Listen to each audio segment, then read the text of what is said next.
Hey, morning everybody. Actually, working from home today a little bit.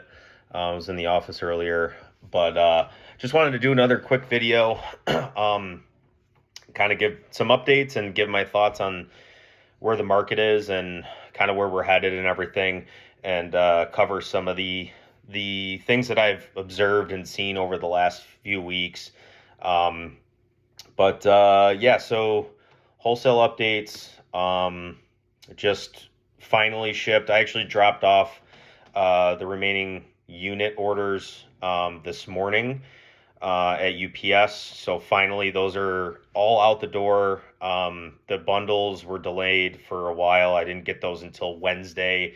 And then when I got home Thursday from work, I was able to get everything packaged up and then dealt with some other orders. So, so yeah, Mega finally done. It only took us, I don't know. I actually don't remember when Mega released. I don't know if it was the 11th or something of October. So obviously, the split waves are impacting when people are going to be getting product from here on out.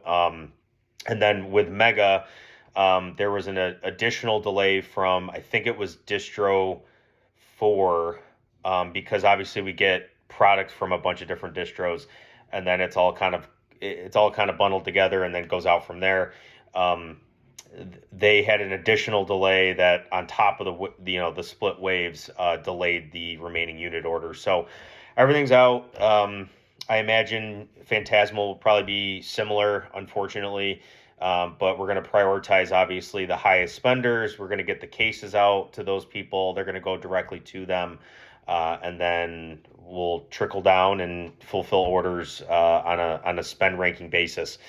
Um, the other thing too, Distro 9 came back yesterday. Obviously, the members know they were able to get us some good prices on a couple cases, and obviously, you know, you're buying product that's going to sell. You're able to boost your spend a little bit. I know Distro 9 isn't like the best spend.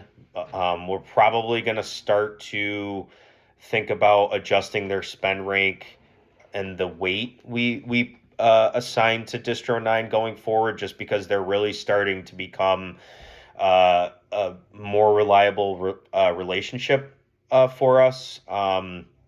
And they're able to get us product for pre-release. For example, like we got Phantasmal Flames booster box cases. Those go out today.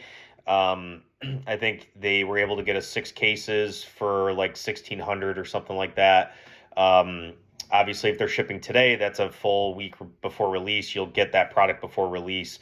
And I think on TCG Player, they're somewhere around like 1,900 bucks. So obviously that's a pretty good pickup for those who went in. There were some Mega Evolutions cases for around 1,300 we got, and then I think there are still a couple Prismatic Booster Bundle cases that were a little bit higher and just slightly under market. I think market is around $1,450, $1,500 per case, and I think we got them around that 1,300 mark. So Distro 9 starting to come around. I know we helped them out quite a bit. We picked up quite a few Final Fantasy Commander decks. I think we picked up like 20, 30 grand as a group in those. So obviously that's starting to kind of pay off a little bit, and hopefully that continues into the future. Um, Outside of that, it's pretty much status quo with the wholesale program right now. It seems like I think a general observation is it seems like even through like Magic the Gathering, right? Like I know like Avatar, going to be releasing allocations today for Avatar. Riftbound released. We didn't get a ton of Riftbound. We got like a couple cases of between like the booster box and the theme decks. Like I think we got like one booster box case and then like a couple of the theme deck like cases. Um, like between Riftbound, Magic, what else? Like I think we got like one case of Whispering Lorcana. Excuse me. And then obviously the Charizard UPC, we did really good. I think I covered that on the last video. Like 25, 26 cases of those.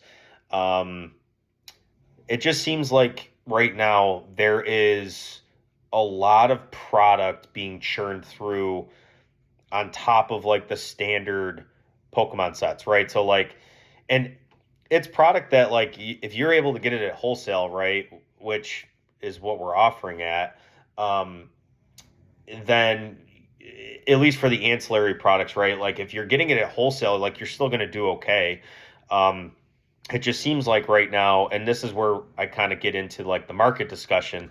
Um, it seems like the market's definitely changing. I think like specifically it is these like ancillary products that historically, and they continue to be bought up on Walmart, Target. They continue to be scalped. They continue to be botted. Um, it's these products that, originally, I think people were just like, they're going to buy as much as they can. Now, I think the sentiment is, people are looking at this stuff if they can get their hands on it at a decent price at MSRP. They're starting to look at this stuff and they're saying, "Oh, you know what? I'm getting Mega in, and Mega isn't moving as well as I thought it would. Um, Maybe I'm going to hold off on buying like the Reshiram Salamence boxes or like the Mega Latias EX boxes or the trainer toolkits or like whatever else there is coming out, right? People are becoming a little bit more hesitant on that stuff.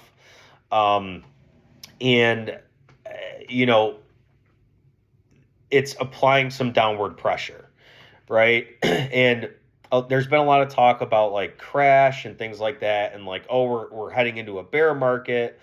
um and i I think we're trending down, right? I think originally we were stagnating for the last month or two, and now we're actually starting to take a downturn. But my thing is, what are we like? Yes, there's downward pressure, but what are we like? Downward pressure towards what, right? Because when I walk into a Walmart, a Target, whatever, a CVS, or my wife does, and you always kind of like when you go into those stores, you always kind of take a peek because you're just always curious. It's like, hey, am I going to find prismatic? Am I going to find this? Am I going to find 151? Um, I don't I don't see anything. Like I don't like there's nothing available. There's nothing on the shelves. Um so to me, right, people are taking a second look. They're being more cautious with some of these products. But to me, the MSRP price is still very, very liquid, right? Like if I wanted to go into my personal collection and liquidate everything at MSRP, I could do that today and I would have 100 buyers lined up and everybody would take it, right? So to me, it's like, yeah, there's downward pressure, the market's changing, we're seeing some corrections, but to what, right? It's not to the $80-$90 Fusion Strike Battle Styles uh, state that we had back in 2021, 2022. Um, it's not even the 120, 130, 140 dollar booster box mark that we saw like early Scarlet Violet as we started to kind of transition into the craziness, surging sparks and after. So like what is it? Like where are we going? And in my mind, it almost feels to me like especially once we hit the holidays, it's like Pokemon knows like they're just dumping product after product, ancillary product after ancillary product. And they're printing a lot of it, right? Like we still don't know, and there may be people privy to this information outside of me and outside of my group, but the Moltres UPCs are dropping at GameStop. It's a GameStop exclusive, I believe. I don't know if it's going to be printed on the same level as the Charizard UPCs, but I think we know that the Charizard UPCs were roughly, based on the numbers that at least I have from my sources, were printed 3 to 4x the prismatic SPCs. Now, they're two different products. I get that, but that's the best thing we have to go off of, at least at this point, with everything going on and given the market environments and where we are. So we know the mega UPCs are, I think it goes back to Surging Sparks, right? I think you have Surging Sparks, Journey Together, Destined Rivals, MEO1 and MEO2 in that UPC, right? So we're going to see a huge wave of packs, and a lot of people are going to break those down, right? Because they're bulky, they're hard to store. You're not going to get the same number of people hoarding UPCs that you would hoarding like booster box cases, right? It's just not going to happen. It takes up more space. You're going to get more people breaking those down, taking the promos, grading them, going that play and that route versus hoarding this product. And that's just like my general hypothesis of how people are going to handle this product. Meaning you're going to have a bigger flood of loose packs onto the market, probably going to go into the hands of rippers and things like that. But we're going to see a giant wave of product, and that means that the typical buyer is going to have to buy more, right? Like they have to be prepared for more UPCs. Phantasmal Flames is releasing on the same day. I know the prismatic figure collections were pushed out to like December or something like that. So we're having all these products start to fall in a similar time frame, a similar window, 2 to 4 weeks apart. And I think that's also part of the reason we're starting to see some of this pushback is like, and this pullback is, there's a lot of product and a lot of inventory across multiple TCGs being released at once. And a lot of people can't keep up with it because a lot of people aren't able to take it and flip it immediately, because usually people were able to take those ancillary products and like that immediately have it flipped at a decent margin. Now they can't find those buyers for that decent margin anymore because people are being a little bit more hesitant in what they're putting their money into as we get into this holiday season and we start to get ready and ramped up for the deals and the Black Friday and all that stuff. So I think this is just a function of like where we are in the holiday season, plus Pokemon is really starting to finally combat the supply issue. And I think they're doing a decent job, but when we talk about market crash versus correction and like where we're going, I don't think this is a crash, right? A crash to me feels like Phantasmal comes out and the Mega Charizard UPC comes out, and let's say Phantasmal booster boxes are selling for, I don't know, 170, 180, right? To me, that would feel like a crash because we're going from the standard days of like 250 to 300 at release, right? And that comes all the way back down to like 170, 180, which is effectively MSRP now, right? If you take into account taxes and things like that. That to me, if we crash down to MSRP, that feels like a crash, right? Then it feels to me like, oh, not everybody is going to be going and picking up product at MSRP anymore because the scalpers, the botters, whatever you want to call them, they can no longer just buy blindly and flip back into the market for a profit. If we sit at that price, it is probably no longer going to be worth their time to pick up that product. Now, do I think that's going to happen? No, I don't think it's going to happen. Phantasmal is a smaller set. There's not as much going on. It's not as deep of a set. But it has arguably the best Charizard artwork we've ever seen released ever, right? In a standard set. So that being said, it's going to be interesting to see how everything unfolds. I don't think this is the correction that everyone's looking for. In my mind, you know what I really want? I want to see booster boxes back down to like 120 bucks, 130, right?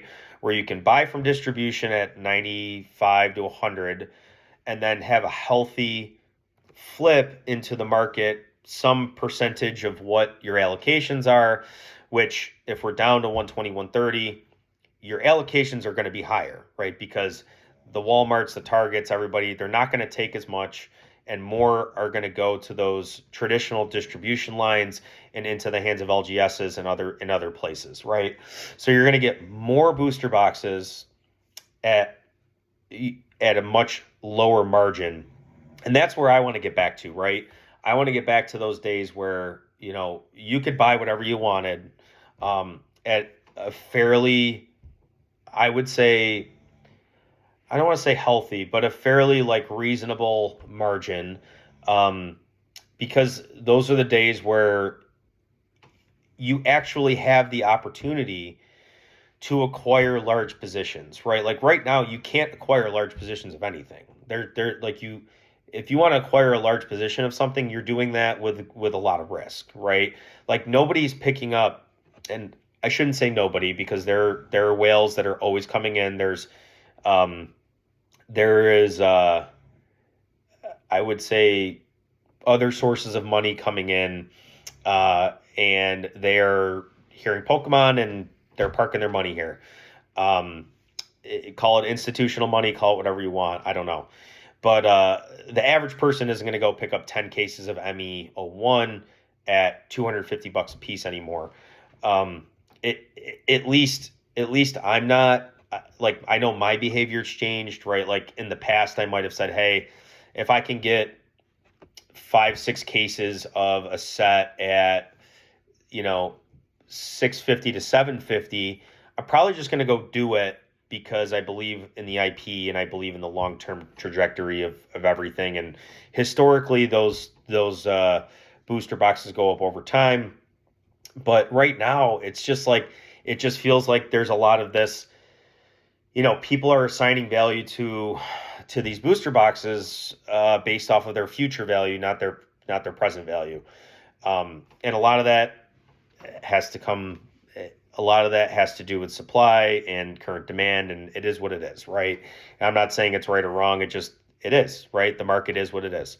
I'm not here to say it's correct or incorrect. The market just is what it is. It's a culmination of everybody participating in the market and everybody wanting to get out of the market and sell their positions, right? It's a balance of those two things. Um, so that's where I think we are. I don't, unfortunately, I don't see a massive true correction or crash. At least, like, definitely not this year. And it really all comes down to like what kind of set they put out because um, a large, a large, there is a large correlation between the singles in the set and the booster box price for that set, right? It just is what it is. Um, and Pokemon is putting out two good sets right now. And like just this morning, I saw Mega Gengar, SAR, and Mega Dream, whatever the Japanese set is. So we know, and I don't know with 100% certainty if that was confirmed, but it looked pretty damn real to me. And I saw it in a couple different sources. So it feels like we already have a Mega Gengar SAR confirmed. So, I mean, it doesn't feel like we're going to have a slowdown anytime soon. So we'll see how it goes. It just feels like it's going to be next year that we see some kind of correction. And even then, it's like, are we really going to see a correction? And what does the correction really look like with all this price memory, right? Price memory being a lot of new people got back into this over the last 6 to 12 months and they've only known positive, right? Like, I don't know when Surging Sparks released, but I think it was around this time last year. So I don't know. I could be wrong. It wasn't last year. It was earlier than that, but um, yeah, it's just crazy times right now. So if um, for those people who are trying to figure out what to do, right? I think you just have to stay patient, right? To me it doesn't make sense buying a set at release where for example, Phantasmal Flames is going to come out. It's going to be, I don't know, 275 to 300. It's going to drop back down to, 220 to 240, whatever. And if we don't get reprints, that set is going to jump back up. I believe the same thing's going to happen with Mega, right? I think Mega is going to start to trend up soon. Um, if I mean the longer there is between a reprint and a set release, the more the set's going to go up. It is what it is. People start getting to a point where they get antsy. They say, "Hey, this might be the bottom. I'm going to pick it up," and then they're going to play this game of timing the market and trying to dump it back into the market before the reprint. And I haven't gotten any concrete information or concrete news that we're getting reprints anytime soon. I'm sure they're more focused on, you know, Phantasmal. Well, all this stuff is printed months ahead of time, but it it's hard. It's hard to say right now. Like, I mean, the best thing, the best thing you can do is, you know, just just be patient, right? Like, don't FOMO into stuff. And this is something I've always said, and if you can continue to just pick up product at a price you feel comfortable with, and definitely not at release day, uh, and stay the course, and your outlook is the 2 to 5 year mark, then I think you're going to be okay, right? I think in 2 years from now, it's kind of hard to say, but in 2 years from now, if we at least go back to, like, let's call it Paradox Rift and earlier, right? 2 years from now, a lot of those sets are going to be, if not all of them, will be more expensive in 2 years than they are right now. And I think I think that's what people have to keep in mind is, like, don't get hung up on the ebbs and flows of the market. Don't get hung up on, oh, well, we retraced 10 to 15% over the last 4 weeks. It's like, okay, that's fine. But we're going to see an adjustment probably 7 more times over the next 2 years, significant adjustments, because that's how the market works, and that's how normal markets work, regardless if it's a stock, a alternative asset, housing market, right? Like, things ebb and flow, right? So don't get hung up into the details, right? If you, I'll make another example, right? If, like, a stock's going down, or mutual funds going down, or your 401k is plummeting, like, you're not going to stop putting money into that investment just because it doesn't feel good, or it's not looking good for that specific window of time. No, you're going to stick to it. You're going to continue to put money away in your 401k. And then over time, it's going to adjust, and it'll make up for it. It's just how it works. That's how these markets work. So that's all I got for today. This one was a little bit more of a ramble, a little bit longer video, but I just wanted to get my thoughts out there. I had a little bit of time before my next meeting.